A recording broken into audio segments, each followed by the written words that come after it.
Not the Chuttle. Chuttle. Surprise. Whoa. Oh, that's fantastic. Fuck good. If What the Actual Fuck was a movie, Out of the Mist and Into the Fog, it's Chuttle the Pod. Salutations, cherished Chuttle Club members. God damn it, I thought I was going to nail it. I could try again. I'm going to keep all this in, but I'm going to try it again. Salutations, cherished Chuttle Club members. Thank you for joining us for a brand new meeting of the Chuttle the Pod Horror Movie Club. This week, we act in real churldish as we cover 1990s Child's Play 2. Dry and gooey. Hi, Sam. That sounds just dry and gooey. Sam mentioned it too, that we're really implementing the goo. Thank you. We tried to put shuttle into everything before, and now we're just gooing everything. Putting even how we talk, we're trying to make gooier. Exactly. 2024, the year of the goo. Those beautiful like voices, you know them. The Horde Bandwagon. Cody, Sergio, thank you for being here. Returning. Hi. Why do we like it? Did you just come in all sensual? Hello, everybody. Listen, this is the kind of goo that I can bring. No, I don't. You have the deep voice that like really lends itself to the podcast. This is the Horde Bandwagon. I can only go up. That's it. And we're here to make you goo. always provide such wonderful drops for us. Oh my God, yes. I'm trying to work on like a Ross impression just whenever he's not here. I want to be like, into the out of the mist and into the what is it? Out of the mist and into the fog. Out of the mist and into the fog. It's Shuttle the Pod. Shuttle the Pod. I'm trying. I'm getting there. So good. That's That's so my good. Ross impression. So good. Okay. You know, that whole intro you just heard. Ross isn't everyone. here. Ross isn't here. You're correct. He's out now. If you are patrons, you just heard on our patron episode, or no, on the interview that you will hear or have heard. I don't know when things have come out or anything. Sam was gone, now Ross is gone, and wherever you are in life, we're taking turns. swinging all around. Here we are, swipping. Time is a flat circle. Exactly. Like and who the knows Earth. where the hell we're at right now? Like the Earth. Oh Nice. my God. Solid job there, Sam. Well, thank you guys for joining us yet again as we dive into Chucky and his madness here. I mentioned the Coven, that is our wonderful patrons. We love you guys so much. You are the reason for the Chuttle and Life's blood. sure. Yeah, Oh, wow. I mean, it is the life's blood for the Chuttle. They make the Chuttle. They You do. know what I'm saying? They're the goo beneath your wings. Yes. Ooh. Look at the relay. Sergio should shout Cody's such a look. I'm trying so hard now. Oh my Sergio was God. great. All right, where are we? If you're all interested in that, we got extra episodes coming out over there. We do non-horror stuff, mailbags. The Chuttle battle is in full effect, and we're Big one having this fun year. over there. Jump in 369, all fine. Now, with all of tonight's club members present and accounted for, it's time to crack open the goo book and officially begin tonight's meeting. Give me that goo. Oh yeah. Has it got any better? I saw you close your eyes and shake your head. Well, honestly, it's like I'm at the top of a roller coaster ride and I'm about to drop whenever I hear my voice. Mhm. I'm like, I know that feeling. I feel it in my taint. Like that's where where it is. I think my roller coaster feeling is different than yours. No, I understand your roller coaster feeling, Sergio. Okay, thank you. It's just like that. It's that little like that free fall right before that feeling that you get that's just right up in there. Like, have you be honest? Have you guys heard back? I mean, well, Brian, you edit the podcast, so you hear your own voice back. Yes. How was it the first time hearing it back? It's weird. The first time I had done it, I have done it a few times throughout my life where I've had to edit my own voice, and the first time is always I'm always like weird. And then you just like get to this weird point where you accept it Yeah. You're like, God, that's my stupid voice. There it goes. I'll put these little filters on it that'll make me sound a little bit cooler. Oh, there you go. Bryan puts cooler filters on his voice and like nerdier filters, dumber filters on Sam and Ross's. Absolutely. So that's why it comes out the way it does. And it's all scripted. 100%. All of this. Mm-hmm. Even we script out they're our reading guests. off a prompter. Yep. Yeah, I'm sorry. Oh, sorry. I meant to say, good job, guys. You guys are the best. It's funny because that was what's written scripted here. too. This is all written. This is all scripted. Anyway, we're going to go ahead and jump into our spoiler-free Goonopsis real quick.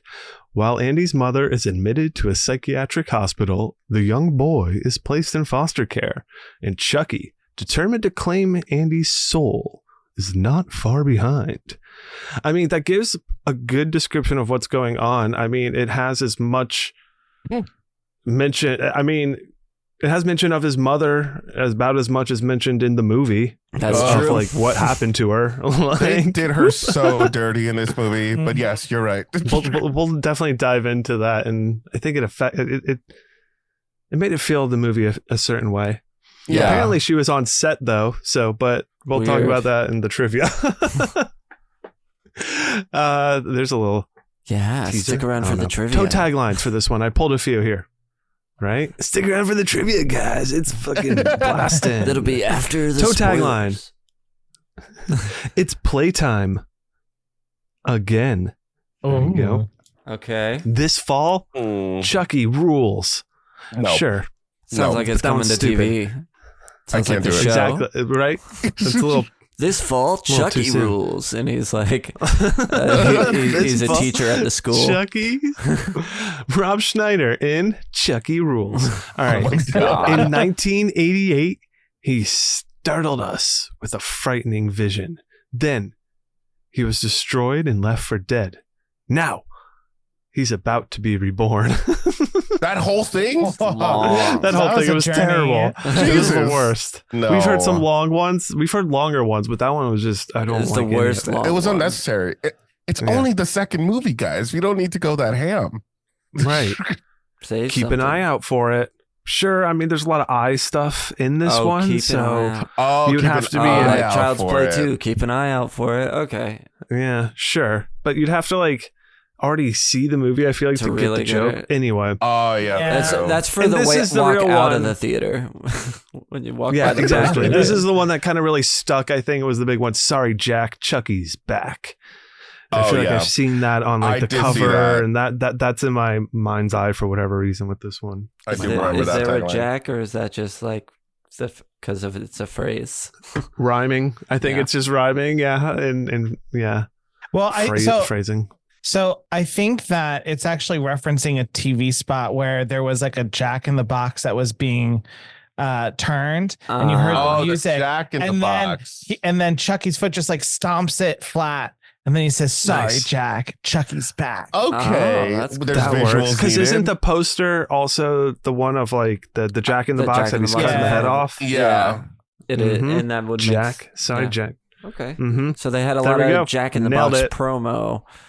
Did we? I wonder if there's a Jack in the Box cutscene. Did they advertise with Jack in the Box? Is the real question. Oh. Ooh, missed opportunity. Was Jack in Box out They, back then? would I don't know, assume but so. I'm It's regional. expecting I've never nothing had less one. than its own Mountain Dew flavor at Jack in the Box. Oh, is Jack in the Box like a Taco Bell? They got their own Mountain Dew over there. I don't know. I've Interesting. only eaten Jack in the Box once. I'm not a Mountain Dew person. I'm sorry for the Mountain Dew fans. Well, Jack in the Box has to have Sorry its to the own Dew heads. The Dew heads. Fanta. I don't know what also has like an assortment of flavors per soda. Oh my God. I Because feel then like Jack there in the is Box can have another their thing. Because Taco Bell obviously has Mountain Dew. Jack in the Box has to have their own thing, and then Sure. that's the that can have the weird Chucky version, which I don't feel like would taste good. It feels like it would taste like burnt plastic Oh, it'd be terrible. and rage. I'm thinking a like blood orange cream soda. That would No, be that good. sounds delicious. really good.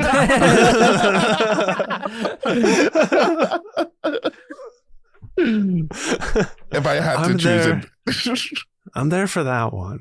All right. Chucky, Child's Play 2, directed by John Lafia, written by Don Mancini. This one stars, once again, Alex Vincent as Andy Barclay, Ginny Agutter as Joanne Simpson, Garrett Graham as Phil Simpson, Christine Elise as Kyle, Brad Dourif as our boy Chucky, Grace Zabriskie as Grace Poole, and Peter Haskell as Sullivan, Beth Grant as Miss Kettlewell, and Greg German as Matson, and a slew of other cast, of course. But those are some of the people that get the most airtime, I believe. Mm-hmm. There's some other deaths from some of those people as well. And then with that, let's ask this question, or go over to this meter, or start doing something. I don't know. I don't have a good segue into this one, so I'm just gonna. Just tap on it. Just tap on it.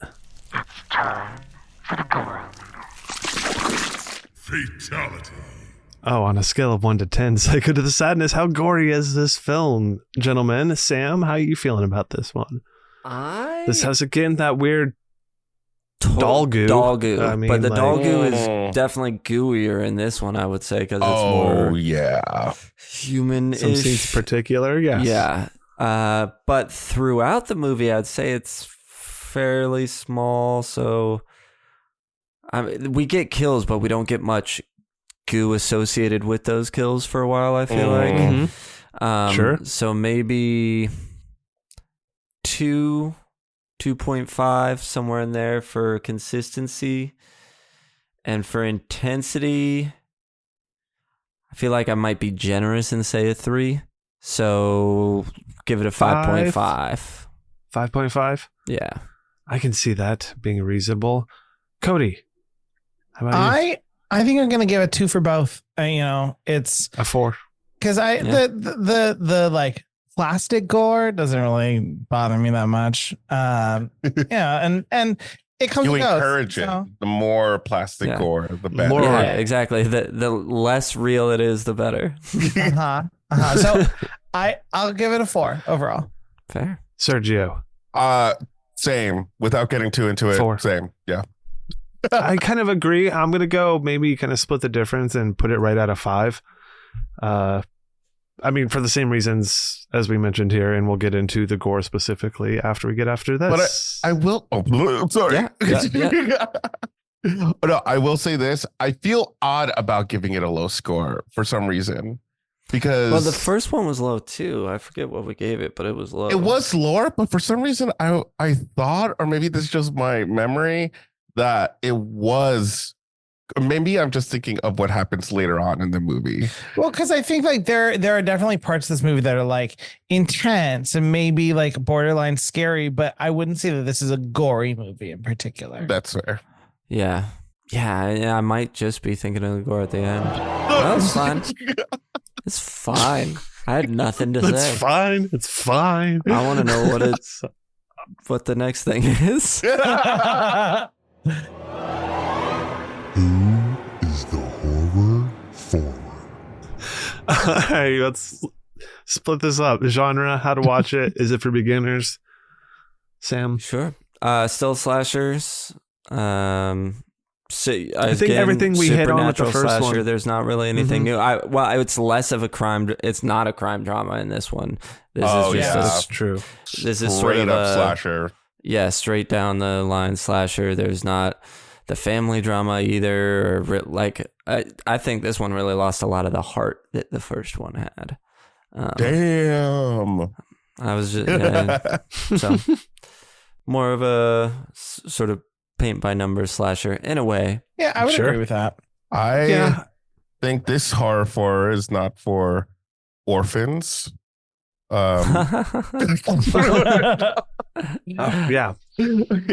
might trigger something in you. Because there is a lot of distressing things that happen in it for our lead character Andy. That could be like yeah, he goes through it. Yeah, he definitely goes through it. On that line, I think this is also not a movie for people who care about interior design. Oh shit! True.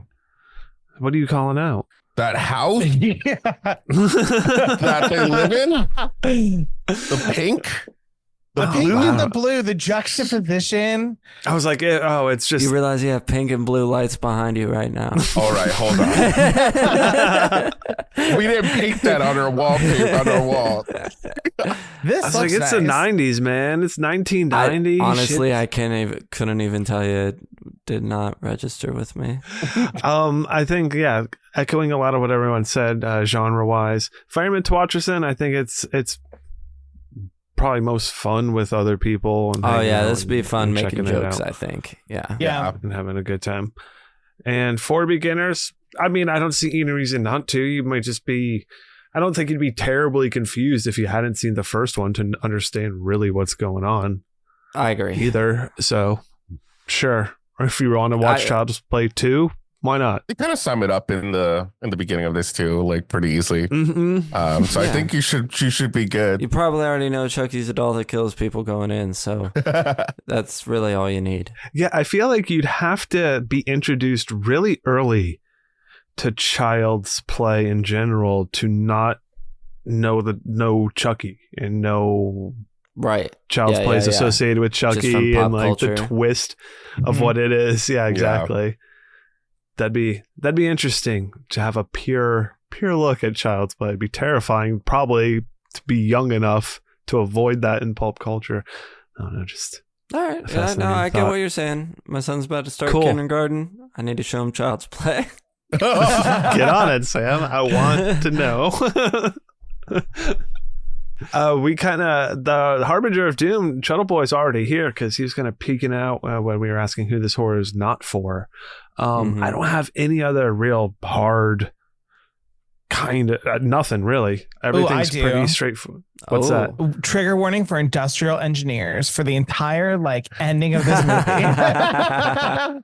Safety engineers. There you go. Safety engineers out or there. just anyone who cares about efficient If you work for design OSHA, product lines. If you work for OSHA, you might be disturbed. Well, we can talk about the design of the factory for sure. That is fair because I did notice that, and I have no. It's not like I have an eye for that type of thing. And I was like, "What the fuck? What are these lines on the floor even?" Oh my god. No, I agree. And maybe if you have eye things, but again, it's a lot of doll related stuff. But eye problems would be the only other thing I'd say. But it's really again, it's not that bad. Tend to have it. It's not. I think that's why it's perfect for At all. beginners because Exactly. it's just a It's gonna touch. smooth ride. It might. Well, because it gives you that slasher storyline without all the goriness that you get in a lot of slashers. Yeah, and you still get. I feel like most slashers are following a group of teens. And so this is still different in that way that we're now it's a child in foster care and a foster Yep. home. Yeah, indeed. Well, let's get into all the nitty gritty as we head on over.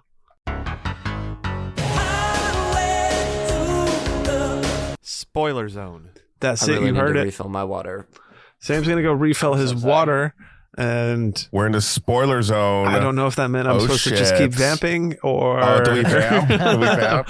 or am I supposed to Spoiler stop? zone, guys. Spoiler zone. Chucky's a doll. What? Whoa. If you haven't seen Child's Play 1, Oh, jumped shit. right into listening to a podcast shit. about Child's Play 2. And I just had to I'd get off almost that. say that this movie makes the last movie look like Child's Play. Oh, shit. nice. You could have used that as the tagline. I could have. Yes. He's back. How's your water? They should have used it as the tagline. Or whatever you got. Water? What I is haven't it? tried it yet. Water? I want to know. H2O. Nice H2O. Ooh, it's good. Spiked. Does that have Ooh, the right it's proportion good. I hydrogen like to that. oxygen atoms? Are you stuffed? It appears so. Are you stuffed with water? Are you quenched? Is your thirst quenched? Is that how you say it? Quenched? Quenched? Quenched, yeah. Okay. Yeah. Okay. I'm just going to let us sit in this for a little bit. We're just watching Sam just stick out his tongue. He is making noises. I just don't think it was being picked up by the Zoom. Anyway, you just came That back is right true. in time for some IMDb behind the scenes. IMDb behind the scenes, as Ross likes to say. Drive Sam wild. Behind the scenes. I would mess that up every time. IMDb behind the scenes. IMDb behind the scenes. IMDb Correctly right behind there. the scenes. Yeah, you did go. it. Beautiful. All right, let's talk a little bit about this stuff. At 84 minutes, this is the shortest film in the series. There you go. Nice little quick. Was the last one like quick. 3 minutes longer or something? Probably. It's not by much. Like, yeah, these things are always like by a couple minutes sometimes. All of Brad Dourif's voiceover work for Chucky was recorded in advance so they can match up Chucky's mouth with the words. Because of this and his human form being dead, Dourif rarely appeared on set. Instead, recordings of his voice would be played back for Alex Vincent to go by. Which, I mean, great. They wanted to just have more of his voice as a presence with Chucky on the set. Just had him do all that. All right. Jennifer Gutter has disowned the film and hates it, saying that this was one of the worst filming experiences she's ever had. She was particularly disappointed when a lot of her best scenes were left on the cutting room floor, reducing Joanne to practically a minor character. So it sounds like she's mad. A lot of her stuff got cut. I couldn't say, I don't have any details on why it was one of the worst filming experiences, so I don't know in particular with that, but she hates it. Damn. I mean, that's sad to hear. I'm sorry, girl. Right? That's always a shame, but hopefully, I don't know, something can... And being the shortest in the franchise, and still they didn't have time to keep her scenes in. They're like, we don't need it. Cut it. Let's speed it up. Let's go. Moving along. No explosions in this one, right? Sorry, random thought. No, there's an explosion at the end. Okay. Wait, is there? Yes. Quicks? No. Literally Chucky. Well, yeah. No, I want like a Sure. fire. We were picturing balls of we're flame. talking Like the Michael explosions Bay. of the first Michael Bay one. explosion? Like in the Remember first one, we got had like tons of explosions. car explosion. We got a whole house exploding. Yeah, we had so many explosions. Anyway, but but I don't random think thought, that we many. did get an Chucky. Yeah, Chucky did explode, but I That's wanted a pretty ball cool. of flames. Yeah. So I always like to include this, or wait, no, sorry, that's the next teaser for the next piece of trivia I'm going to give you. But before that, keeping us on our toes. director John Lafia felt that the movie should be primarily shot from a child's perspective, and more specifically from Andy and Chucky's perspectives. To achieve this effect, he employed a variety of wide lenses, low angles, bright colors, deep depth of field, as he felt this is how the world would look to him as a child. Many have praised the movie for the childlike look of the film being its most effective quality over the years. And I had read that trivia before I watched it, a few times that I watched it. And yeah, you do see that there are a lot of low angles, and it does portray that aspect very well. I thought it was kind of neat. It's a good look. Yeah, I didn't pick up on that.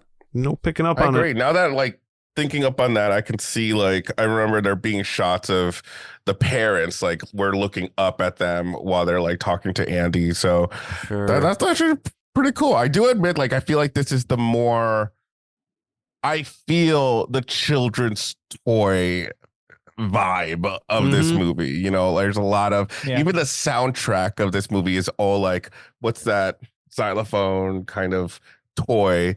Yeah, like a children's xylophone. Yeah, children's xylophone. Like it's really leaning into that. Yes, definitely. It has a lot of childlike qualities to it. The set design and how the camera work was done. Yeah, agree. Now, as I was about to say before, I always like to include when it says this: a tie-in novelization to the film was later written by Matthew J. Costello. The author added in some of his own plot scenes exclusive to the novel. Oh my God.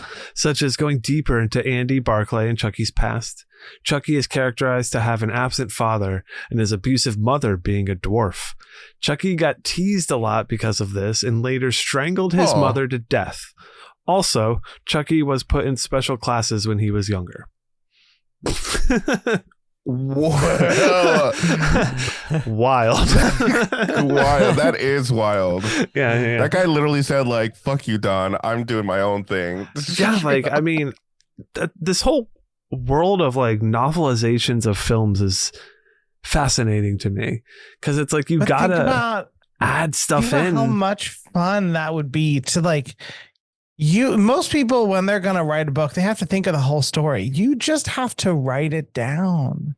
Yeah, and then you Sure. just add your own. Flesh it out a little bit here and there. Honestly, I'm just getting introduced to this world of horror movies having novelizations. And I'm so jealous because kid Sergio would have loved to have these books to read. Sure. I don't even know if they actually are still in print or you can still find them, but I would, if someone out there has it, send it to me. Do it, please. And then, because I know there's also I remember the past series we covered, Final Destination, has novelizations, and I know you can get those books out there still. That's I don't crazy. think I read novelizations of any movies, but I read the novelization of a couple X-Files episodes. I definitely had that as well, and they're owed, X-Files, independent of the show, but is Mulder and Scully going on some sort of thing? Read plenty of that. When we covered Black Christmas for our podcast, I remember reading that they had a novelization that actually was really good. They said that it actually expanded the story, so I would like to read that too. Wouldn't be hard to do. True. In order to make Chucky's speech more advanced than the original and to make his speeches more realistic, his face was filmed at 18 frames a second instead of the usual 24, then sped up in post to match with the footage. This technique gave the crew a little more time to sync up their facial movements to the words and tackle tough letters such as F and B. I guess those were tough letters to make him look like he was truly enunciating, but that's interesting to allow them to move slower, so you could just and then speed it up to be normal. Yeah, maybe we should start. No, I was gonna say we could start doing the podcast like that. Just really think about what we're saying and enunciate everything, and then I'll just speed it up and post, and it'll sound. Wait, I need you guys to do that episode. Oh God, I just need to see how it would turn out. It'd be interesting because that's the one that I would then play at 0.75 times speed on Spotify. Nice, so that it would. Oh yeah, upload it as is. Don't even mess with it. Oh yeah. Us, but we have to slow ourselves down talking. It'd be really interesting. There was some podcast I used to listen to at half speed, at half speed, 0.75. Yeah, slower, because they sounded drunk and it made me laugh so hard. I've done that accidentally a few times and not understood what was happening. I'm like, wait, did all of a sudden they come back from a break and I'm like, they're wasted now? yeah, you tune in. See, the opposite has happened to me. I'll speed it up by accident. And I'll be like, why is everyone talking so fast? It's making me anxious. I'm freaking out. Right? Yeah. Why is everybody so jittery? Calm down. I didn't come here for this. The movie's entire opening scene of Chucky being rebuilt was very thought out and storyboarded in advance. The director, John Lafia, and Chucky designer Kevin Yeager had many thorough discussions regarding the look of the doll's underskull and the tools that would be used to clean it. More specifically, Lafia wanted to include the scraping of the teeth and requested that the head be on a turntable so that it could spin in the camera. So very thought out scene in the beginning there. And that was very cool. Yeah, I enjoyed it. I love the opening. I mean, we'll get into that right before we talk about our history. No other big history with this one here for me. I've definitely seen it, and we'll talk about a scene in particular that's always stuck in my head, but I've seen it, I know of it, but don't hold much history to it. Kind of same with the first one. Sam? Same. I knew I was more familiar with the first one for sure. I'd seen this before, but honestly, watching it, as I watched it, I was like, have I seen this before? Because a lot of this is not familiar until the end at the warehouse, and I was like, okay, yeah, I've definitely seen this before. Sure. Makes sense. And that's about all my history with it. Yeah, man. I grew up with this film. This was on USA Network all the time. It was always on TV, and I would always be catching it. I kind of wish I remembered if they did any edits to this movie. To kind of, how they always edit everything or replace curse words with bub or fib or something like that. Get out of here, I wish I could remember that. There was a TV edit or something I think I read about that changed something, maybe with the foster dad or something. There was some specifically mentioned in the trivia that I left out. But It's so like they're a part definitely of my ways. memory. I remember there's something, but I grew up with it. I think both the first, no, actually, I'm thinking like, oh, the first one, but also the third one, but also Pride of Turkey. Actually, so the whole franchise I just grew up with. Right. I watched it for Chuckhead. the first time with Sergio. Hey, there you go. Figured it was something along those lines. Beautiful. So let's jump into Child's Play 2 with Chucky. The Chucky. All right. So this pretty much starts up with an opening shots of Chucky's old body getting deconstructed and cleaned up. As we mentioned, those scraping shots of like old, what we saw, burned up, gooey flesh, whatever you want to call it, being scraped off Chucky's Apparently head. there's like a metal skull underneath every He's Wolverine. good guy doll. Mm-hmm. Yeah. Is it, but only in the skull area, right? Because it seems like Yes. the rest of the body is just plastic. Yeah, pretty much. My biggest source of confusion with this is that it's clear that this entire doll was painfully like disassembled and cleaned and reassembled by hands, except they brought in this giant machine just to put the eyeballs in. Well, the eyeball machine's very important. I mean, we see later in Well, the film I they have know a very human- elaborate eyeball machine as well for the mass production. So I don't know what it human is strong about enough to stick one of those eyes in on their own. You just can't. you need this You need fucking an eyeball machine for that. yeah, man. So we come to learn that about 2 years or so, I think, has gone by at some point, and then that the Play Pals Corporation is attempting to recover from the negative publicity that is surrounded, like Andy being like, this doll came to life and killed me. This is when we get a little bit of And he killed me. and he killed me. I'm dead. Hold on, that's a different version of that. That's the You guys didn't UK watch the one version where of this Andy's movie. dead and it's we also learned that his mom was trying to defend him, so she got locked up in a psychiatric ward, and the cops pretty much just like denied anything that happened, that there was a weird doll being possessed. Is that what happened? No, That was all Where'd in our kinda- boys go? Why haven't they said anything? that was a throwaway That- lines in when the CEO dude and Mattson or whatever his name is are talking with going down the hallway to go into the Chucky room where the doll is being assembled. So all of that gets kind of I thrown can't out there. believe- That's so like Exposition. you could get There lost. was supposed to be with his mom. There was supposed to be a courtroom scene where she does get locked up or whatever, and I think she either was going to film it or do it, but didn't, or it didn't get put into the film. Anyway, she at the time at least was married to Kevin Yeager, so she was on set and visiting him on set during this, so she was there and would have been able to do You things. could be in the movie. Do you want to make a cameo?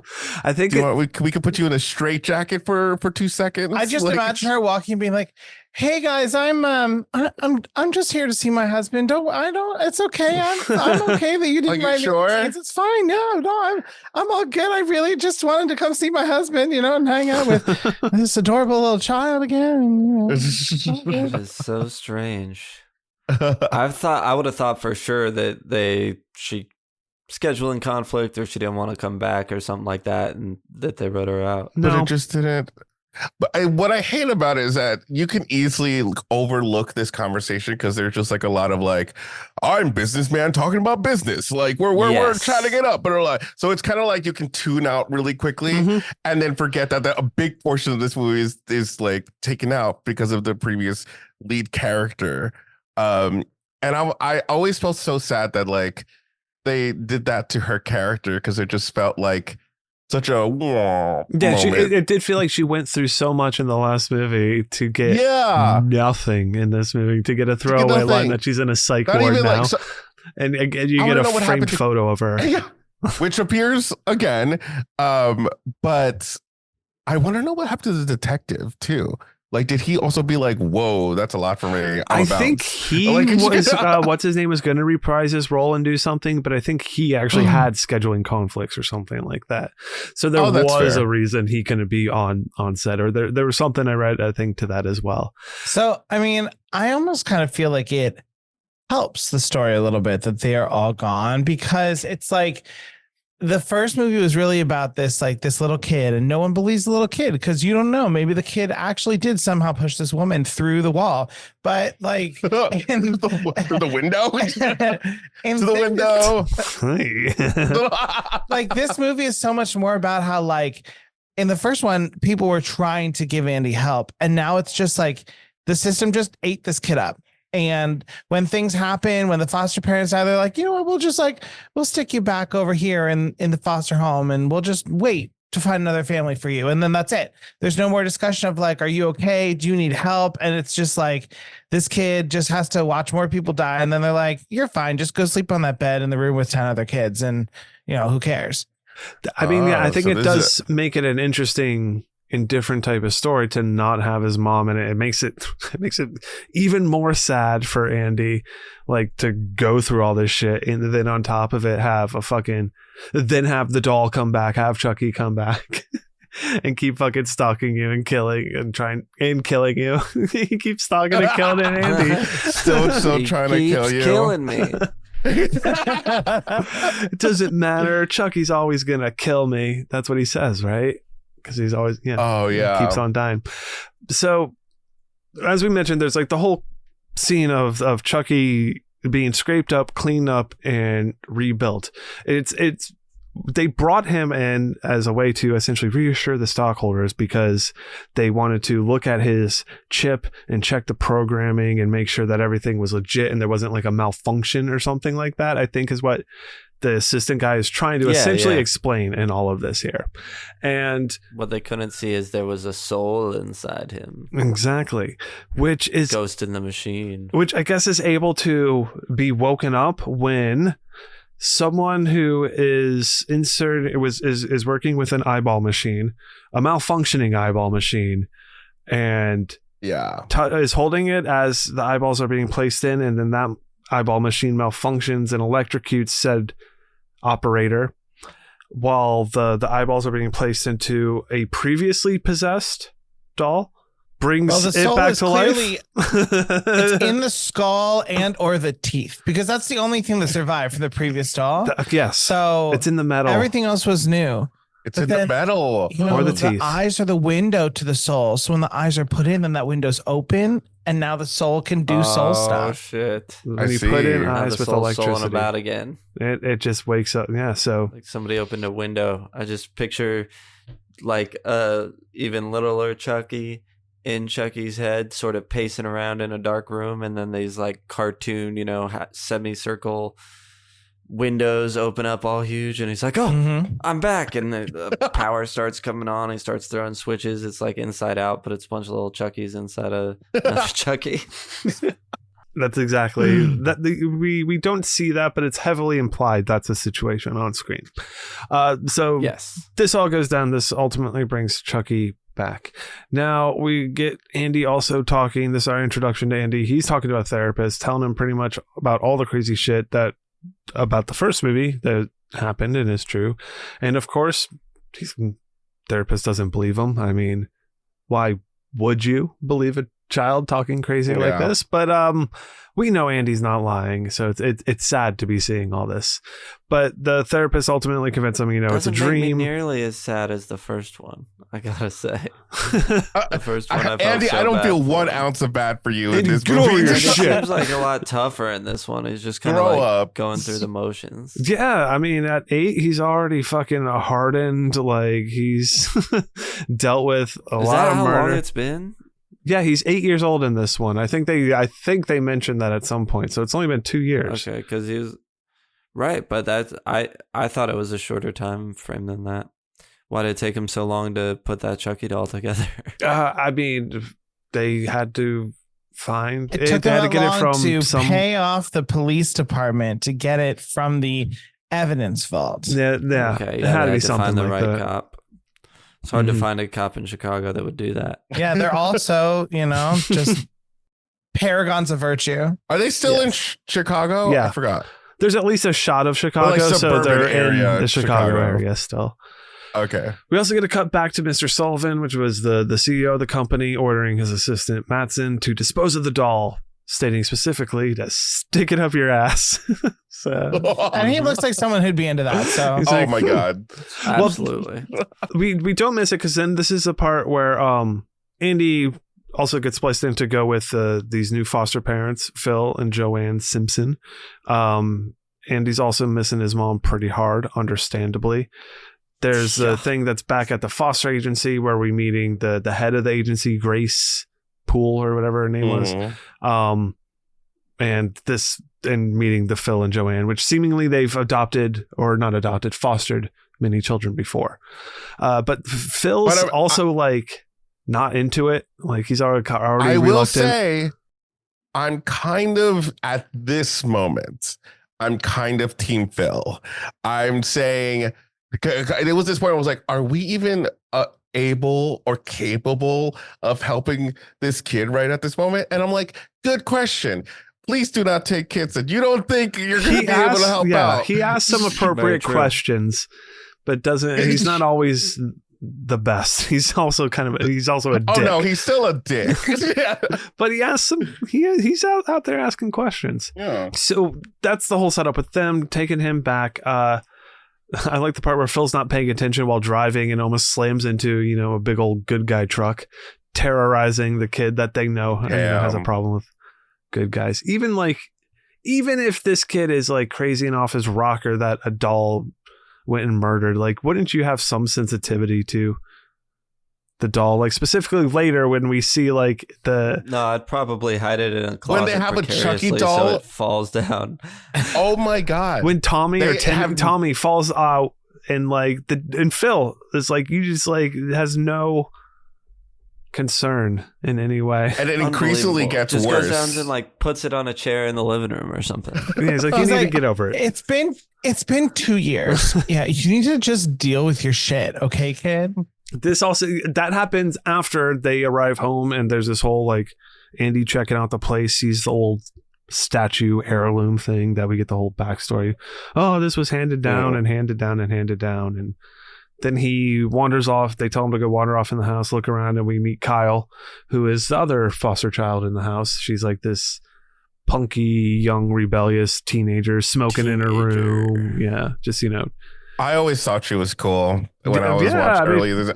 I was like, I she's would so have to, cool. for sure. And her name is Kyle. Like, whoa. Whoa. She's got short, like kind of cool blonde hair, smoking a cigarette. She was cool. Yeah, She definitely has a leather jacket held together with safety pins. 100%. So he meets her, and she's all street tough at first and everything. Andy gets to finally check out his room, and this is where he's checking out the toys. Sees a skateboard up above, and then the Tommy doll falls on him. He freaks out, and Phil's just a dick about it. After that, Chucky discovers Andy's whereabouts by using the car phone from Mattson. So he was thrown into Mattson's car. Mm-hmm. Mattson goes into the liquor store because he's got to pick up some vodka for his. He's like, I know how that makes you Girl feel. who like, Oh, shoot. yeah, I know what that does to you or something. There's- Oh, God. It wasn't included, but there's this other. I don't know if it was shot or whatever, but part of it was that he is supposed to be like a scummier character, and he's actually cheating on his wife with someone or something like that. so this this whole is setup. presumably the lady he's mistress. cheating with or something. Yeah, for their No. 2-week anniversary or something, he says. It's like, I gotta give vodka for or whatever, and because it makes you feel weird. Anyway, this is like his whole. Vodka makes me feel weird. Hey, you might More be than any other liquor. I mean, it was just, I don't know. It stood out to me the way they just mentioned vodka so many times and the way it was so prominent. I don't know. Because like, we have to get him into the liquor store so that Chucky can use the phone and make the call to figure out where Andy has been. It's 1990. This was a phone You in can the just car? call. Yeah, it's a car phone. Yes. Yeah. I was Yeah, like, you oh, shit. Just any foster agency is going to be like, oh, hi, stranger. Yeah, I'll tell you where I've placed that child. It was his Uncle Chuck. She's not too good at her job, unfortunately. No, she's not. I have an Uncle Chuck. Yeah, but You do? Did you ever call him Chucky? No, but he named his son Charles, and they call him Chucky. Oh, that's fun. good for him. Wow. that whole scene's okay. So yeah, Chucky makes a phone call to find out where Andy is. Mattson gets back in the car and Chucky fucking holds a gun to his head and drives him to an empty parking lot. And it's just like, I'm gonna Which kill this you guy here. seems totally comfortable with. He's It's like, like, oh, okay. not panicking or anything. Well, Not because like, you know oh, he's fuck, into this some is Chucky. he's into some shit. no. Yeah, Well, maybe he's like, Oh, maybe okay, this doll's yeah, gonna okay, fuck me. I'll okay. just play it cool. Tie me up. What does he usually like? I'll give you whatever you want. I got money. I got a Right? gold Does he say card. that? He mentions his gold I card got- again. That's the second time. That's good as cash. But Oh shit. so Chucky drives him out here and is holding this gun, and we learn that's a squirt gun. Surprise, squirts him in the face. But then Chucky, they have a little like, haha, relief laugh. But then Chucky puts a bag over his head and just kills him, Bags him. bags him, and into that guy. Andy's Andy's really upset about his mom. Understandably, again. Fair. Oh, And this is, Sam over here being like, still not feeling bad for you. So like, I was like, this is the more sad stuff with like your mom's still alive. Andy's life. It's just continuing to get worse, all because of this stupid Chucky doll. Like, Yeah. came into his life, everything was going fine. He just wanted a fucking good guy doll, and then all of this happened. He will never ask for a thing again, ever in his life. But at this point, Chucky, I guess, infiltrates the home and finds the Tommy doll, and he decides he's going to take Tommy's place by taking this little porcelain heirloom thing and just starts smashing the Tommy doll in the face, and then going to go bury that in the backyard. And the audience knows this is bad because the mom, the foster mom, specifically said, "Do not touch anything." She is very, very. And this heirloom in particular. particular was a passed Yeah. down, and yes.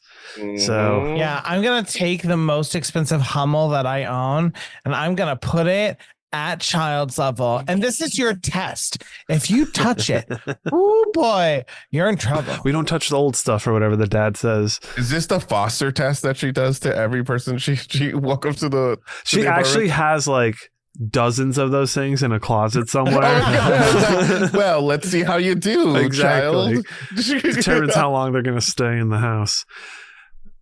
Oh no. So yeah, Chucky fucking destroys the shit out of this thing. So we get a cut to like in the morning. Kyle and Andy are at the breakfast table, and Phil's all like, "Now, who fucking did this? All right, nobody's fessing up. You're both grounded." Fucking did it. But this allows Kyle and Andy to start bonding while they're like doing some laundry downstairs, and they're building a relationship. And Kyle's tough on the outside, Yeah. but maybe a little softer on the inside, Yeah. like people. Is this the part? Because there's this one, I think it might be the part, but like Chucky takes over the place of Tommy. Yeah. Right? So Like he is pretending. There's this one specific scene that I chuckle every time. I think it's super funny, and it's kind of meta, kind of a little bit of the movie where Chucky is like, "Hi, I'm," and then thinks about the name for 2 Chucky. seconds. Yeah. Tommy. Yeah. That cracks me up every time. I think it's so When is funny to that? have that moment where he's like, That- "Fuck, what is my name?" maybe that comes because That was funny. there's a quick part of like Phil just maybe kind of being right about not being able to handle Andy, but just being a dick about Yeah. it. And then Andy goes up to Tommy and is like, "I hate you," or whatever he says. And then I think that's what he says. "I want to be your friend to the end. I'm Tommy." And Yeah. Andy decides, okay, well, I'm going to check for batteries in this one. And checks in the back. There's batteries. He's like, okay, all right, maybe I can How start did accepting this. how did Chucky put the batteries in there? Or do you think they did it at the factory? Those were done in They did it at the factory. there was a shot thrown We in of see one an of those early dudes. assembly shot. Yeah. Okay. I think, yeah, they threw that in. But if I were Andy, I would have been like, "I'm just gonna take the batteries out of here, so I don't have to worry about you talking to me." That's fair. Oh, yeah. wait, that's fair. But I think Chucky learned his lesson also too. Like, fuck yeah, I had the batteries in this time. Then I'm not gonna get caught next He's like like, "Oh, last thank time. God." Well, yeah, and Thank God. take the batteries out, and then if that thing starts fucking talking, then it's a Chucky. Right. Exactly. There you go. Andy and Kyle bond more in the backyard. They're playing around on the swing right over where Chucky buried Tommy. So there's all these shots of like Chucky like looking all Like, worried, like, ah, shit, like they're gonna discover it. But no, nothing happens. We just get more fun bonding between the two. That night, Yeah. Chucky, though, decides to make his move, and we get Andy fucking tied up on his bed with a sock in his mouth, and fucking Chucky just going for it, and he wants to All I do is take his soul or move souls, do whatever. Yeah, get in there, do what do you do with that soul and that voodoo. But luckily, Kyle enters his room. I don't know why she went to his room. I know she was sneaking in, but I guess I didn't get why she didn't just sneak into her bedroom. I mean, I'm think going to she assume that did it's like, Go ahead. it's like, the trellis is on that side of the house. And So that's it why just she's in the happens other to room. go So it's by. harder for her to, yeah. Okay. But anyway. I thought it was like, are they not on the first floor? No, they're on the second I floor. thought she was just like walking by his room and heard him screaming, so she came or saw what was happening and came in that room instead of her room. No, they're on the second floor because specifically she tells him to go upstairs earlier, and then that's when he discovers her and his room and stuff. So, but no, yeah, I figured she was sneaking back in, and she just crawls by the window, sees, and I think overall this scene is so awkward because I would be asking a bajillion questions. I'd be like, before I untie you, you need to tell me how the hell before I this untie you, like what? How did this happen? Untie you until you talk. Yeah, I would have so many questions coming into that situation that she asks. She does mention it earlier later. She's like, "So how did you tie yourself up like that?" But I mean, it'd be wild to see that. But Phil comes in again, and right? Yeah, yeah, I believe so. Yeah, Phil and Joanne come in. They blame Kyle for tying up Kyle Andy immediately or something. They're like, "You did this, or you're So responsible." You could sneak out or something. Yeah, Yeah, she tied him up and specifically like didn't do anything to his mouth so that he she would just trust that he would not scream the whole time. And Phil has had enough of it. He takes Tommy and throws that in the basement. That's when Chucky realizes his body's becoming human. And oh yeah, he gets that because nosebleed. he's bleeding, right? Yeah. So he's like, fuck. Next day comes along. Chucky secretly follows Andy to school. While at school, we get Andy in class, and this kid flicks his ear, and we get a fun little line: "Get lost, microchip." Like Andy, talking cool. But the teacher kind of sucks, and she's not about this. She's like, "Why are you causing a ruckus? If you want to get on my good side, you want to not be doing shit like that. All right, everyone clean up, and I'm going to go look at your homework." And this is when his teacher finds Andy's, which we had seen Chucky kind of going in school and setting up something before, and just right on Andy's homework it says, "Fuck you, bitch." Yeah. That's some classic Chucky work right there. The way they amped up Chucky to like a whole few notches was really, really good. This one we start to see the Chucky I feel like that I remember and am familiar with. He's not all the way there, but he's on his way. 100%. I love the scene in the start of this here too. So Andy's like putting shit away when she finds this, and the teacher flips out, and she's like, "No playing, no toys." Andy had found Chucky, or at least the doll, he wasn't sure, I guess, in this toy area that he was cleaning up. So she grabs that from him and throws that and locks that into a closet, and she's like, "You're gonna get detention," and runs out of the room and locks him in the room. Locks him in the classroom. That is like 1990s, baby. Yeah, I was like, God damn, they did that to us when we were kids. I can see that happening easily when we were It's quite the fire hazard. And just there's a lot of hazard for sure. A lot of different things. Giving a shout out to this actress who just shows up in everything. She's in a ton of stuff. She is a ton of stuff. And it isn't until I was older I was like, that's that lady from that thing, and then realized that she's in Child's Play too. She plays the teacher. So funny. Yeah. I was gonna ask you why you shouted out her name as we went by. For me, my like touch point reference for her is the lady in Speed who tries to get off the bus and the stairs blow up and she gets run over.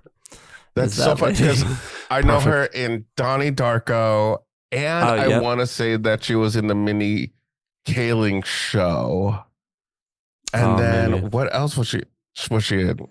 She's in a ton of stuff. But every time I go, oh, the lady from it's Speed that actress. Run over. She got that resume. Well, she locks up Andy, and Chucky is locked up as well. Chucky starts yelling at Andy to open the door and let him out. Andy's like, I ain't fucking dealing with that shit. He's been locked in this classroom, but he manages to escape out the window. Finds a way out of there. He's gone. Miss Kettlewell returns and hears Chucky causing a stir in the closet, so she thinks this is Andy. So she goes in there to investigate. So we get a little scene of her peeking around, popping through. You know, a ball falls on her head. We get a little bit scares here and there, trying to figure out what's going on in here. Andy, come on. Andy's in there, yeah, exactly. Always, but she keeps looking in all these places that, like, clearly where Andy he wouldn't be, like the wrong spots to look for. Yes, an 8-year-old. But Chucky gets the drop because he then pops out and stabs her with like an air pump, which like sends her shooting back in the 10 heart feet and like pumps it. Yeah. Wait, but like pumps it into her chest. Yeah, man. I don't even. That's gnarly. I've never seen. I mean, that shot. It could possibly be an effective way to kill her. Like literally give her an embolism. Right? Yeah, exactly. Pumping her. I wonder what that would feel. That'd be. I've never been stabbed, luckily, and I don't want to know what it feels like to be stabbed. But imagine being stabbed and then having like just a shot of air blown into it. Just what? I think chances are, if you got stabbed, like that air is just gonna escape out the stab wound. Oh, it's gotta do a little bubble, little air bubble in there. Little bubble. Yeah, no, it would just like make the blood just like spray back onto the attacker. That'd be fun too. Either way, I want to see it. That'd be fun too. Isn't there a kill with an air pump in The Signal in like the second segment? That sounds right. I think at the party. Yeah. But this all leads to a big old shot of Chucky fucking walking out of the closet with the ruler, like, you know, slapping his hands and walking towards her, which he ultimately beats her with. Now, this scene of Chucky walking out of that as well, that took a day to film. A whole day. Oh my God. Focused on getting that just right. Honestly, worth it. I think it's worth it. Oh, yeah. To see like Chucky in his like full scale, like that full screen walking towards you like that. Worth it. Yeah, I think that's like quintessential Chucky. Yeah, I agree. It's just like him about to fuck you up with a yardstick. Little yardstick boy. Andy tries to warn his foster parents about Chucky, but of course they refuse to believe him. Phil is done with this shit. He's like, I'm returning you to the foster center. We get more sad Andy. And Kyle, I have another note that just Kyle's cool. She's trying to help Andy out, letting him know it's going to be okay. And, you know, you got to just rely on yourself. Nobody else is going to help you out in the world. You'll be able to make it through it. And Andy's just kind of as defeated as he's ever been. And he's like, it doesn't matter. Wherever I go, Chucky will find me. So more sad. More sad boy. That night, Andy sneaks into the basement to destroy Chucky with an electric knife that he gets from the kitchen. Awesome. I was like, good choice. Let's go for it. Proactive.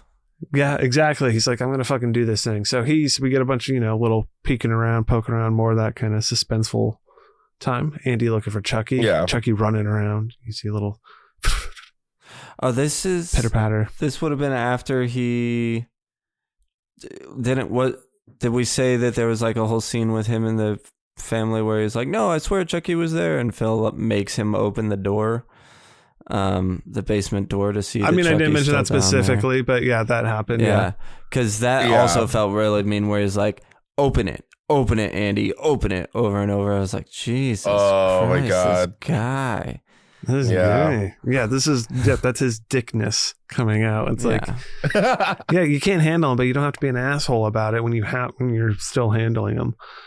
You have no nurture there, buddy. This wakes Phil up. He hears a commotion and he's like, what's all that commotion going on? He goes down to the basement to investigate, and Chucky ends up fucking tripping him, which causes him to fucking fall and then just fucking twist his neck, and that's the end of Phil. Oh, Fucking. Well, wait, no, he falls sideways. He falls sideways and he's hanging, and then he goes, "How's it hanging, Phil?" And then drops him.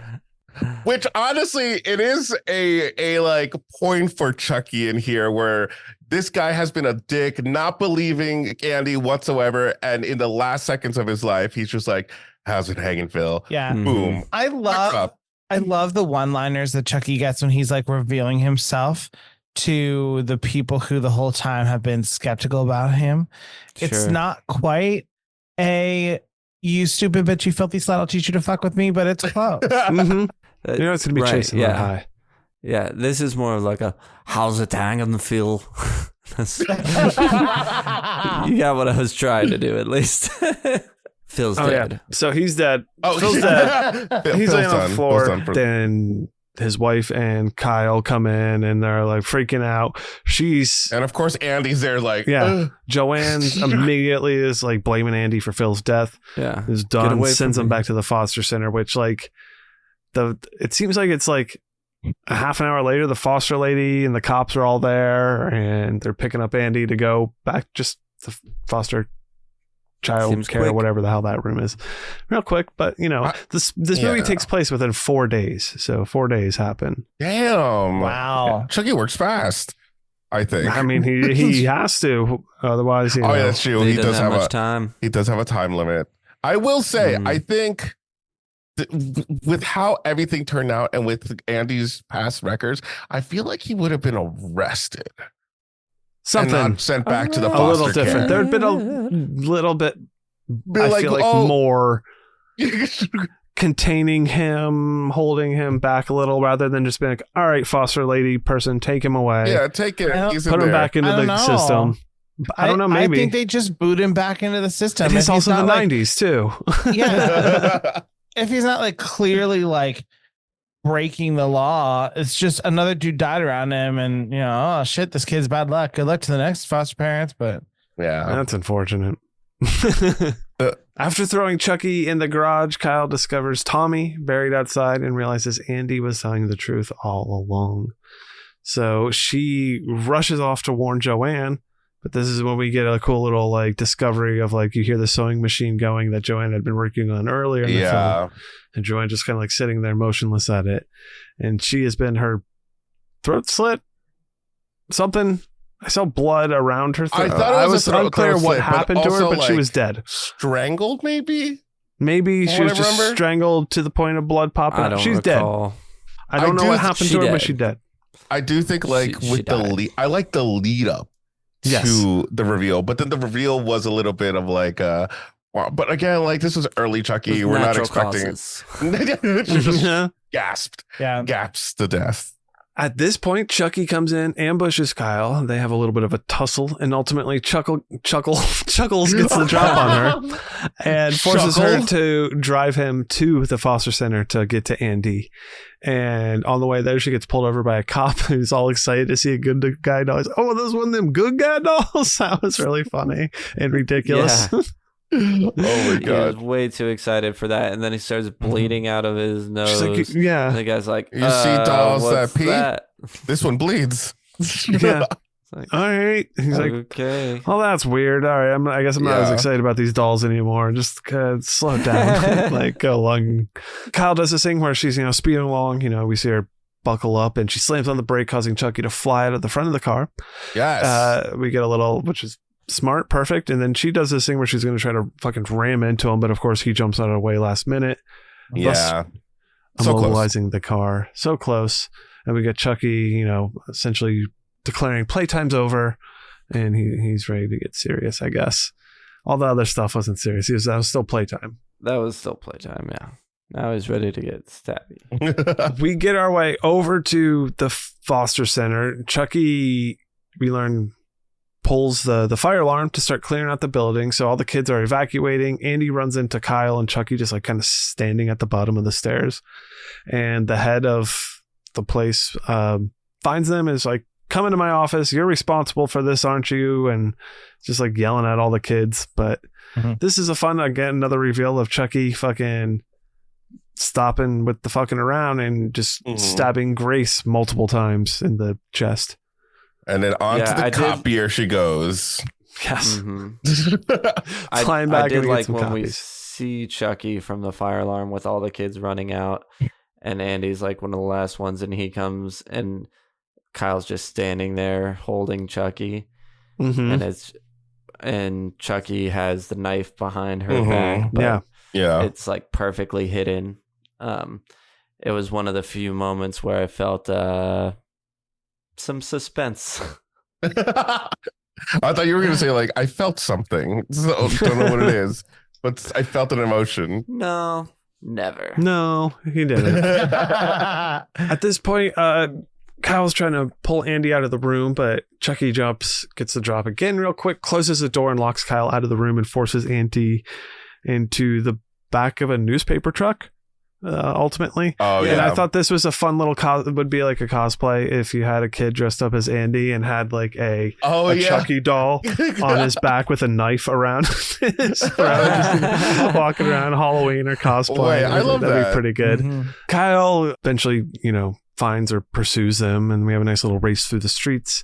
No explosions. Again, no explosions. You would have had an explosion if it was still the first one at this point with the car chases and stuff. This was their chance. Chance. Exactly. They didn't. They didn't do it. Ultimately, she finds them and sees them in the truck, and Chucky's in the middle trying to perform the ritual, which she interrupts. And ultimately, this leads them to the good guy factory, the whole crazy factory that we had. The big shebang. Yeah, the whole shebang. And the factory itself was like the idea they had for that was like Willy Wonka. They're like, we're going to want to make it magical and fantastical. And that's the look behind it. And there's also at one point some idea that this was supposed to be around Christmas time or coming up to Christmas. Oh, really? And that's why there's so many good guy dolls in the warehouse or whatever, because there's like mountains of them in there. Mountains. And they're like fucking, they are making them like it's nobody's business. Those things are in production. That's kind of confusing because the whole point at the beginning of the movie of rebuilding Chucky is like the shareholders are worried, like it's not doing as well as it could. And then like, just kidding. We're making so many of them. Well, within 4 days, they knew they could turn that around, and they pumped out 500,000. Like, we figured it out. I don't know.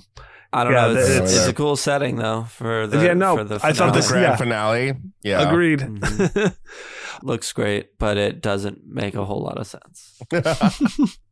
And the layout of everything makes no sense whatsoever. Oh yeah, why is there a maze of like pallets on pallets of good that lead guy to dolls? dead ends that like make some of no them sense. lead to dead ends. Yeah.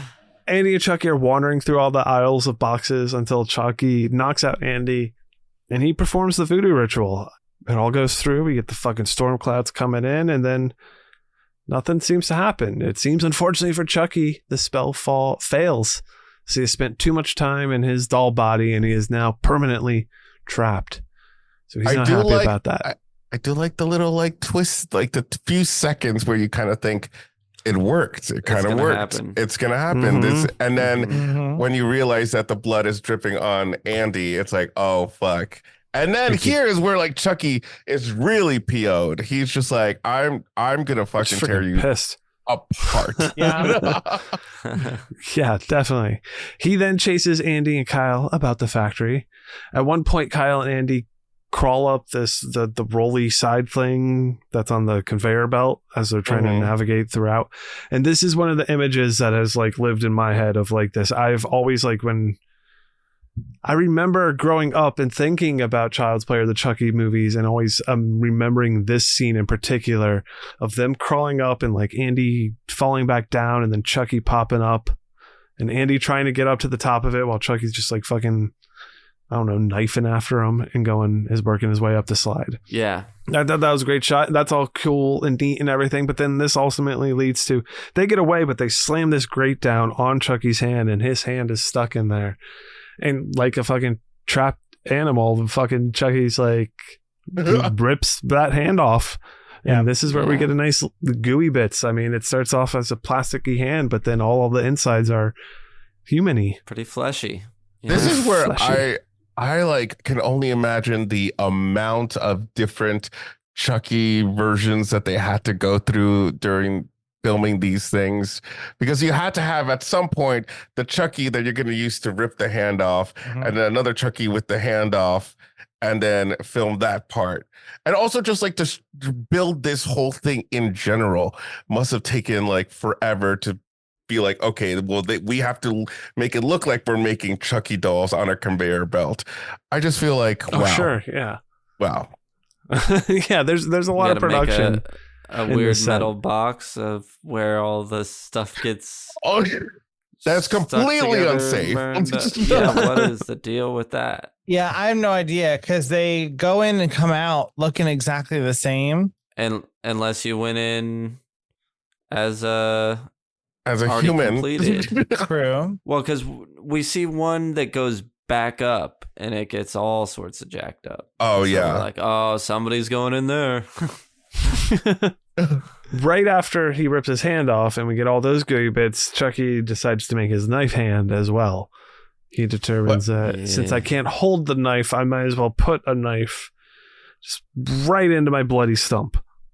Which is honestly kind of painful to watch, because he like, you see his stuff, even though we know he's he's a feeling doll, but like, I feel he's it. like, I agree. ugh. Yeah, I definitely felt it, so to speak. You know what I mean? Made me Mhm. feel a bit not squeamish, but I don't know. Yeah, I could feel it in my body. Maybe that is squeamish. My body. Which is probably the only time that has happened with Chucky, where I kind of felt his pain.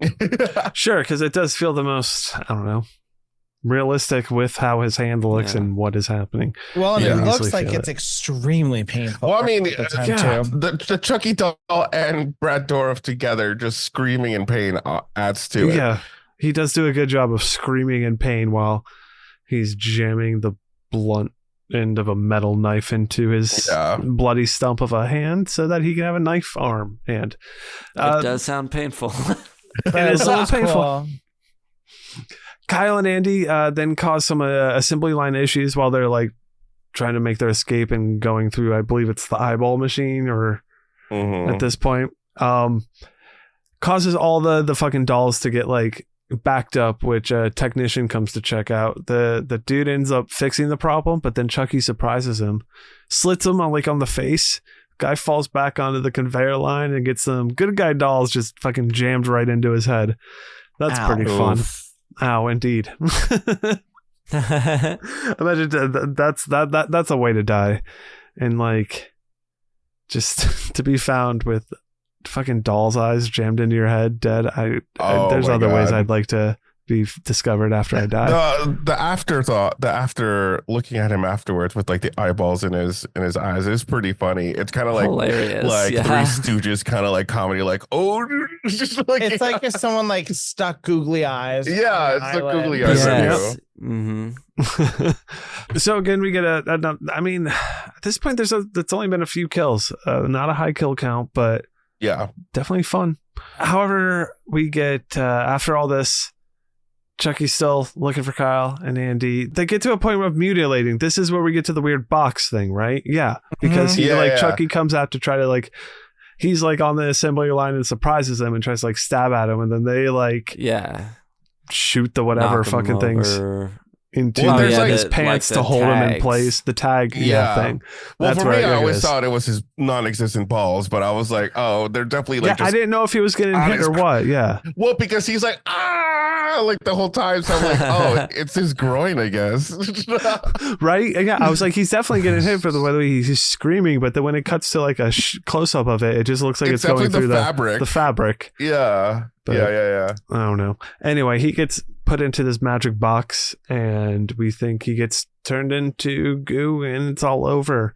I love the way this thing comes out when we think he's defeated, and it's just like this plasticky, like just doll parts, and also like Chucky's kind of his lower half and blood and guts, and it's just so gooey and gross. I really like it. I love that this is like Chucky the Blob. The Blob Chucky. Yeah. Oh my god. I do love Kyle just like giving the finger to him right before he goes in. It's like, fuck you, bitch. Fuck you. But you also like it's so good to see some guts mixed with plastic. Agreed. So they think they've done it. All right, Chucky's dead, but surprise, he's not. He attacks and he knocks out Kyle. A blood trail. Yeah, it's just the top half of him because he like separated his lower half, and isn't he on like a little? He's on like this little like wheeled roller device thing, and he's for the crawling. Warehouse that he's pulling himself on and trying to stab at Andy with his stabbing arm. I mean, you gotta give it up to them though, like making all of this still look legit with all the puppetry and everything. Oh, compared to the first amazing. one, this is miles. Like the animatronics have really come. Yeah, the climax of this movie is my favorite part. Yeah, I think so. Oh, definitely. It's all about this here, because then Andy goes over to this emergency release valve thing that allows you to dump all the molten plastic in this vat, and that just showers Chucky, and we get gooiness. Does he say like a one-liner in here? Gross. I really love his one-liner, the first one, where he's like, "This is the end, friend." Right. I don't know if he doesn't have any that's as memorable or anything that I was waiting for her to see if they would do something, but it really I don't know wasn't. what I would say.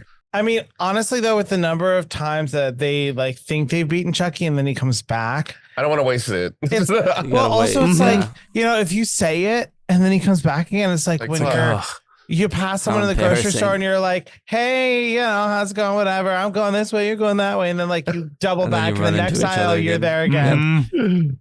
Yeah, it's exhausting. Leaving a restaurant, you hug everybody goodbye, and then start walking in the same direction. Like, we're good. Yep. So we get gooey ass Chucky all on a pile on the floor. And Kyle is like in danger, right? Saves, he goes and saves unconscious Kyle from being killed on the conveyor belt box. Yeah. This one's way too convenient. This was like because the music was a little cheesy at the same time. It was like do do do do do do. Like what's she saved? I was like, wait, that's too convenient. And he did a good job of like fighting for her though. He like really ran up there and like started pulling her head back, like was trying to lift her. No, I want this to be an obstacle course. I want like I don't know what's that American Ninja Warrior, but in this like that would be interesting. Chucky Warehouse. Yeah, give me Squid Game in the good guy factory. Nice. The water you fall into is molten plastic. Oh.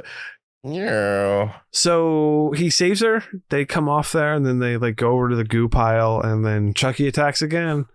But luckily, there's like this fucking floppy air hose nearby, and flapping around. Do you kind of think? Okay, this is kind of weird. Don't judge me, but do you think Chucky kind of like looks like he tastes good? No, like white chocolate. Like I don't know why. When at this point, no, I said don't judge me. I preface this with that. It kind of looks like he might taste like white chocolate. I'm just saying, and I like white chocolate. I did not get those vibes. Either did I. I'm sorry. I didn't get the white chocolate Chucky. I'm on this white chocolate Chucky island by myself. I'll look for it again if I watch this scene again. I didn't want to eat them. The molten plastic goo pile at the end. Yeah, the molten. I'm not judging you. I'm just letting you know that it did not look appetizing. Did it still look like white chocolate as it was being blown up and about to explode? No, that part. No, I think I lost it at that point. Okay. Yeah, I mean that the hose gets jammed in. That scene that's fun. Yeah, I would say, like before we get to the end, as I mentioned at the beginning, like this whole factory is designed to be a death trap. You've got like one person who's working for this massive assembly line. When something breaks, they go out. They don't lock anything out. They don't do anything to actually make it safe. They just like go in, like hope nothing happens. Like there's so many like just easy leave things everything to make running it with no safer. employees. Yes. Just one there that's watching the line. Like So in a little- robots can't fully take over our jobs yet. We still got to be there to look out after it. Well, I mean, what is well? 1990. No one like seems to come around by the end of it either, right? Like so they There's blow up nobody Chucky, else. everything's dead. He blows up, Gooey, great. Andy and Yeah. Kyle exit the factory, and they're like, "Oh no, where we go next? We don't have a home," and that's how it ends. Yeah. With But- like the Chucky sign, like. And I mean, saying I guess with goodbye. that, yeah, But Yeah, when they plug that hose in his mouth and you see his face start to like expand and bubble up and get bigger and he looks like nervous looking around, like Oh a my fucking God. garbage It's pail so kid funny or to me. something. Yeah. I'm really into it. He Yeah. does look a garbage pail kid. Yeah, this is definition of goo right here. This is like goo. Yes. A lot of goo at the end of this. So film. much like chunks, and his head is completely off, and it's combined with actual blood. But like, I mean, I actually don't remember how the third one starts, but like, there's a fucking blown up dog here. I'm like, There's where a do we dead go from person. here? Oh, Yeah. the dead person also, I don't know how Chucky did it, but he was like hanging at some point. Like they did a jump scare with like Oh yeah, the Right. eyeball the guy. worker. And I'm like, how can you, I don't know. Don't question it. How can you, not can't say that question it's the a, Chuck? Mm-mm. there you go. Don't question the Chuck. On that note, let's take it out of here and head over to our crematorium of questions. Bobo. Thanks, Sam. We booped right back into this one here with our crematorium of questions. So, kicking us off, first and foremost, are we surviving Chucky 2? Hmm. Am I a kid or am I like myself, like at this age? Or am I Andy's age? As Andy, yeah. As your child that's a self, great one. do you think you survive Chucky? I think No. No way. Chucky's outsmarting me. Oh, my parents didn't believe shit. If I was like, oh, my doll is trying to kill me, they'll be like, get the fuck back to bed. You've been That's true. separated from your parents at this point. Oh, exactly. Oh, you yeah, don't that's have true. My mom was dead. Streetwise, you've been on the street for 2 years. Took a toke of a cigarette. All right, Oh, I'm that's true. starting to change the picture a little bit. Okay. You survived Chucky once. Yeah. That's true. Maybe if I have a badass older sister figure to Older help foster me. sister. If all the events play out exactly like this, and I'm just like Andy, I think I do survive. You know I what? don't- Andy survives, and I was much smarter and cooler and tougher and more resilient. I don't know why I'm putting. It sounds like I'm putting Andy down. No, if I was Andy in this situation, there is no freaking way. I mean, I think I'm surviving, but I'm not saving Kyle. I am the most clumsiest person. I cannot climb that in time to save Kyle. Like, I imagine like you survive the situation. You're running up to save Kyle, and then her head just gets I like trip. chopped off or whatever. You trip I exactly. just- like, No! Kyle. I'm sorry. that's me. I That's knew me. you for 2 days. Or I'm thinking of turning on the nozzle to throw the acid plastic, but I forget that I'm right in front of it, and then I will kill myself. So Okay. Accidental. Yeah, I get it. I'd probably do the same thing. I think if I know Chucky is, I think maybe we said this about the last one. If like we know he's coming at you, I think you can survive him. But if he hits you with the surprise attack, that's where he'll get you. it's over. It's It's over. over. All right. How do you feel about the goo level? Did you want more goo from this one? I think yes. I think some of the kills could have had some Yes. more goo for sure. You could have. Yeah. I mean, I think. I don't know. The foster mom for sure. I wanted like neck, like Something sliced to be a open, little if bit more anything. understanding of what happened, maybe. Slit it. Yeah, exactly. Cool. Yeah, I it could for sure use more goo, especially after talking through it. I think my gore score may have been a little high. Maybe it's more like a 4. closer to a 4 or 4 or 5 or something. Yeah. But the ending goo I'm pretty satisfied with. So it really is just some of the kills earlier I think, yeah. on. Maybe we see not necessarily see him kill the teacher, but maybe see what she looks like after he's beaten her with the yardstick. Mm-hmm. I think so. A few little touches here and there. Little touch. I agree. Villain level. This Chucky, I mean, power level, iconography. Power level's low for me, I think. Especially because we don't see him ever like transfer himself anything. So like that doesn't feel like he has much of a power transferring wise in this one. His soul to something else. His iconography, I think, is a 5. I think he definitely retains that and gets Absolutely. But yeah. What, the 2.5 maybe for power level? He's not, I mean, he's maybe a 3 just because he has the ability to kind of come back from being so badly burned. Yeah, you kind of have to really tenacious. disintegrate him to like defeat him. So I definitely want to give him that point. I'm going to say 3 and then a 5 for like an 8 total. I think that's what I would be happy with. 8's all around. I agree. Yeah. Yeah. 8 over here. 8's for the table. Perfect. Does this movie deserve a sequel? And what's the sequel idea? I mean, I'd be interested in it because it feels like at this point, like if I'm watching this movie and it seems like we're setting up this slasher universe, I'm like, okay, yeah, they just blew the hell out of them. I'm curious as where you want to go next. I don't know if I have the idea planned out in my head yet, but I would want to see the sequel. I'm interested in seeing how they write their way into Chucky coming back, because the last one was already, they were in a bit of a spot, and it's like, they make it make sense enough that they'd want to. I don't know why they put it back together to study the microchips on him and not just pull the microchips. Yeah. But that's how they had to study it back then. It had to be as one unit. Way back then. Yeah, I think I would like to continue the story. I don't know, get a sample of his blood. Maybe we have like someone who's really interested in the case and maybe idolizes Chucky and does his own little voodoo spell and it backfires or something like that. I want Kyle and Andy back for sure. I want Andy back for sure. I like Kyle too, but I like the mom in the last one too. I almost want to see Andy in a new situation.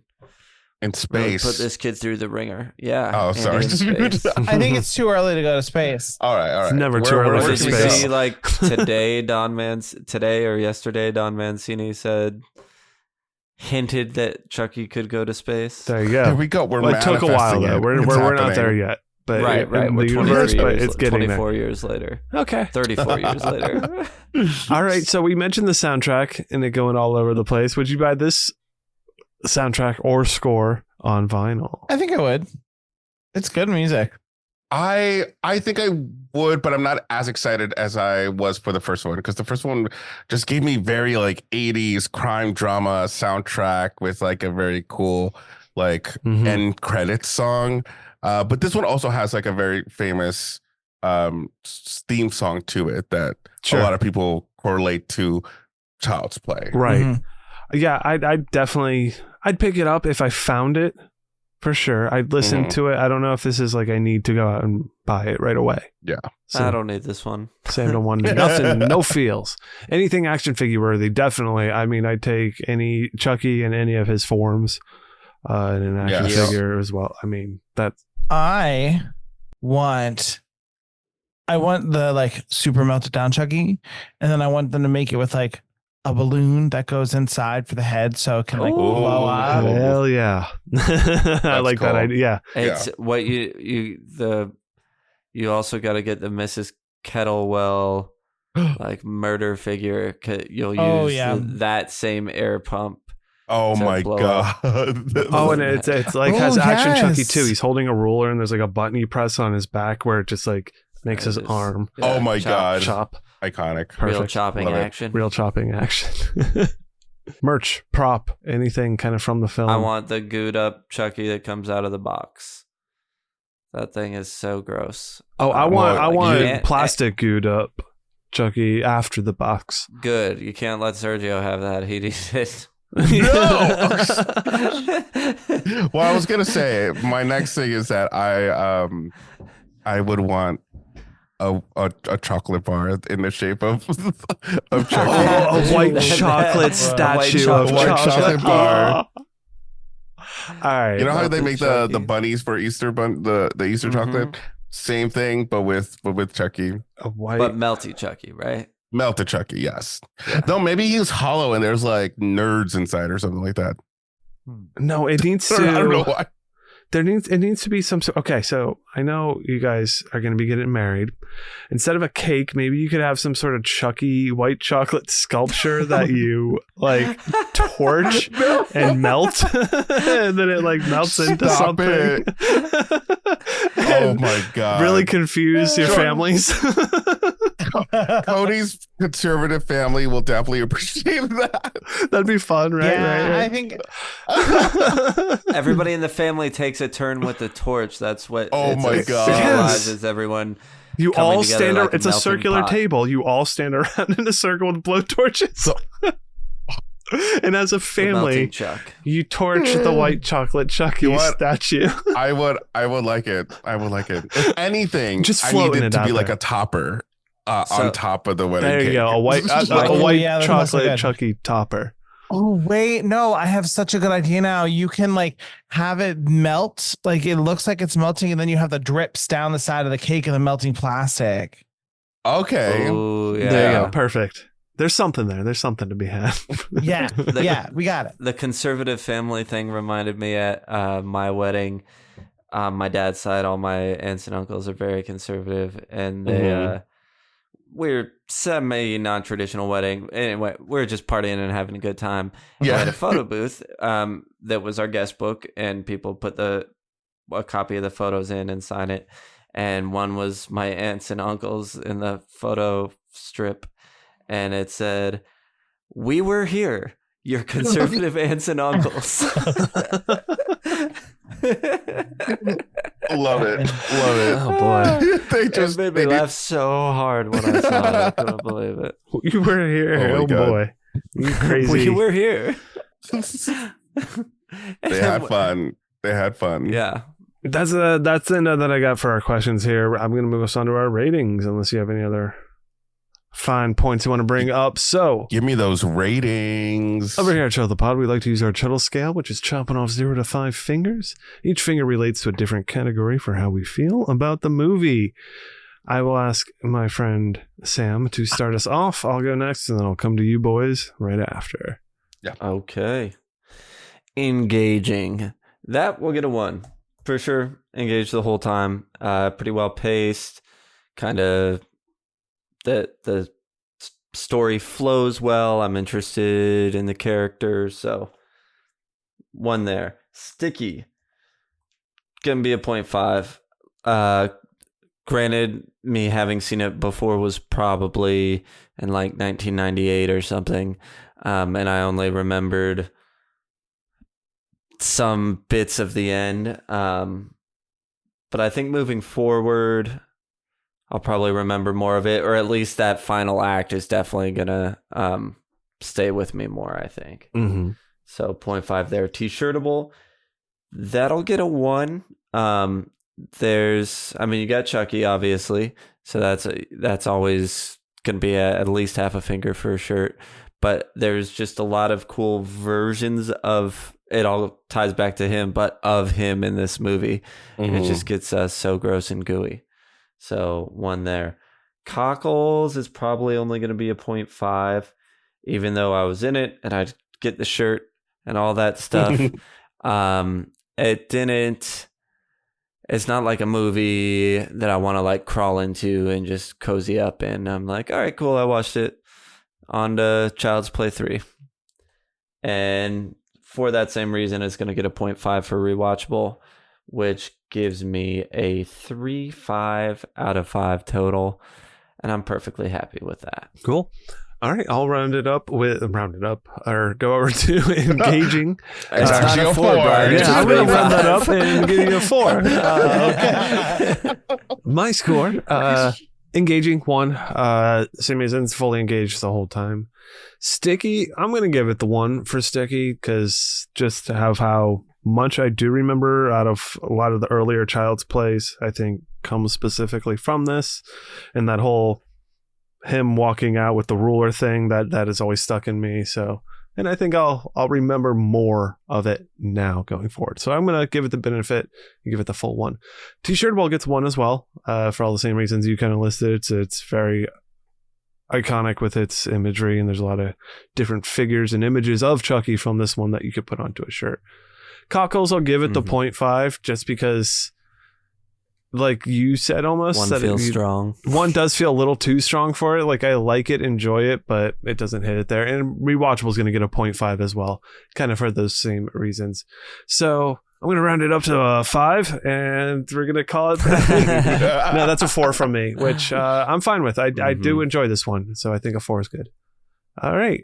We forgot to give Ross's fingies. Did Ross give us a? No, I didn't ask him. Okay, we don't know. We'll say do a we'll retrospective round it up episode and one give week. Ross a 7. Nice. Wow. He really likes this one. All right. Let's go over to you guys. Cody, how do you feel about this one? All right. So engaging. I think I'm gonna stick this with a 1. I was engaged the whole time. Sticky, I'm gonna go with 0.5. Just because I think that like there's less iconic moments compared to the first one, but it was still good. T-shirtable, definitely a 1. I can see like just the Chucky like menacingly coming at you with the yardstick is 1. Oh, yeah. You know, I would definitely wear a T-shirt from this movie, so that's a 1. Oh, and we didn't mention it, but the poster is cool with the Jack. Oh yeah, Jack in the Box. that's a cool one. Yeah, that too. Cockles, I think I'm gonna give this one a 1 also. You know, it makes me feel good seeing Andy just get along with his new sister, and like now they're all gonna be best buds forever. Happily ever after. That is nice. They have a sweet relationship. And then Rewatchable's 1. I would definitely watch it again. So I think that puts me at a 4.5. Yes, it does. That's a great score. Feels good. Yeah. Awesome. Sergio. All right. Here we go. Y'all ready? So engaging, I am going to put a 1. I was engaged. I'm always engaged with these. Sticky, I'm going to also give it a 1. I feel like there's a lot of iconic moments that a lot of people actually take from this particular movie. And I think it just expands a lot from the first one that I remember. I feel like this is the one where I remember Chucky giving very iconic lines, doing the most. T-shirtable, I'm going to give it a 1. Lots of merch out there. I mean, I've already seen a lot of merch right now out there that I would wear from Child's Play 2. I mean, just him with like his knife arm and on the little wheelie, just like coming in, like coming at you. Like, I love that. Yeah. That would be a cool shirt. Cockles, it's so weird because I do think giving it a 1 is a little much, but also I feel like 0.5 is not enough. I don't know why. Because I do find this movie comforting. It's like my cozy movie. Like, it's a movie that I put on just to put on because it's not like 1.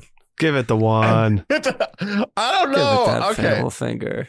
I'm gonna give it a 1 because I think in the heart If of you hearts, put it on for comfort, that warms the cockles of your heart. it warms. I do. It's like one of the. That's true. Along with like Scream, like a movie like Scream, this is a movie that I would put on. Yeah. Perfect.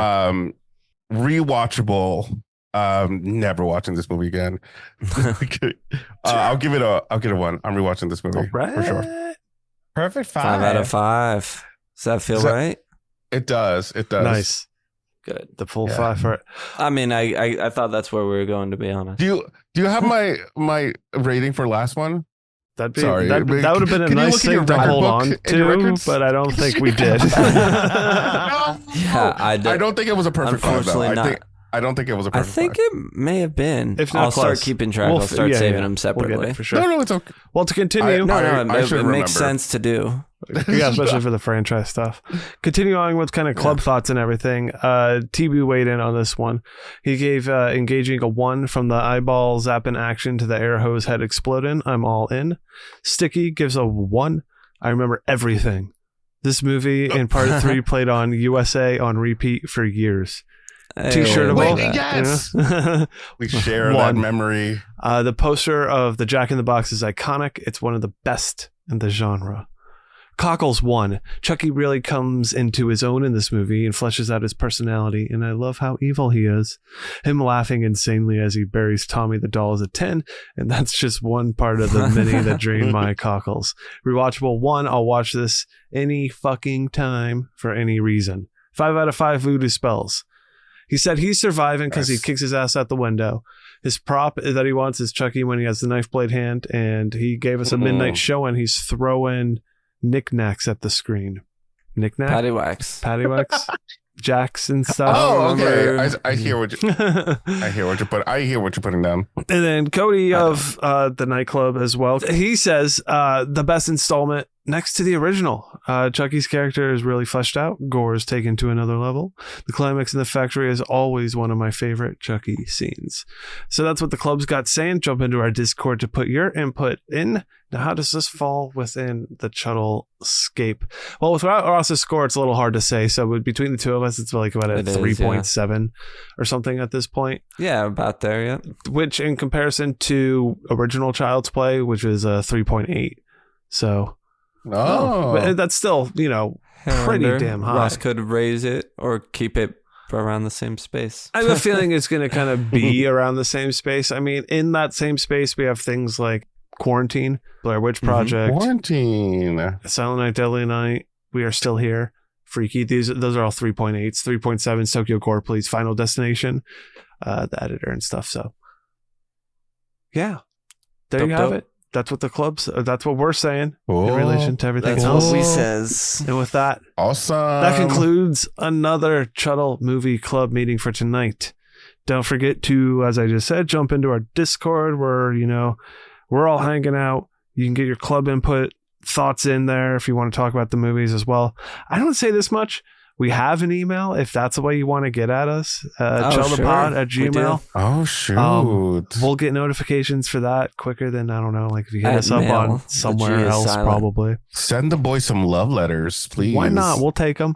And that voice, one half of the horror bandwagon. Cody's the other one. Sergio, we love you both. Thank you for being here again on this journey through Chucky Dome. Thank you so much. Our children's for having playing us. Of course. This is always so much fun. We always look forward to it. Yeah. We do too. Hanging out with you guys. Likewise. I can't wait for the next one. Me too. Because it is Cody's first watch. Uh-huh. So I don't know how it's going to go. This is I exciting. don't know how it's going to go.